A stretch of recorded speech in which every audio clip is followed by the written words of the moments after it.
ఇంకొక sari painting start చేస్తున్నా. అది బ్లాక్ శారీ నా ఫ్రెండ్ కోసం అని పెయింట్ చేస్తున్నా. ఒక సింపుల్ డిజైన్ అయితే సెలెక్ట్ చేసుకున్నాను. దానికి ఏంటంటే నాకు బ్లాక్ శారీ మీద చాలా సింపుల్గా నా రెడ్ శారీ లాస్ట్ టైం చూసారు కదా, దానికి కొంచెం కాంట్రాస్ట్గా ఉండాలని ట్రై చేసా.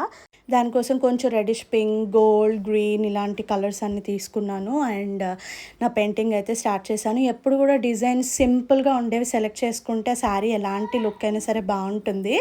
సో నేను ఇలా ఫస్ట్ అవుట్లైనింగ్ అంతా తీసుకుని ఒక పేపర్ మీద డ్రా చేసి దాని తర్వాత నా డ్రాయింగ్ అంతా కూడా ఫాస్ట్గా కంప్లీట్ చేసుకున్నాను. ఎంత సింపుల్ డిజైన్ తీసుకున్న అంత ఫాస్ట్ అండ్ సింపుల్గా అండ్ శారీ చాలా బాగుంటుంది లుక్.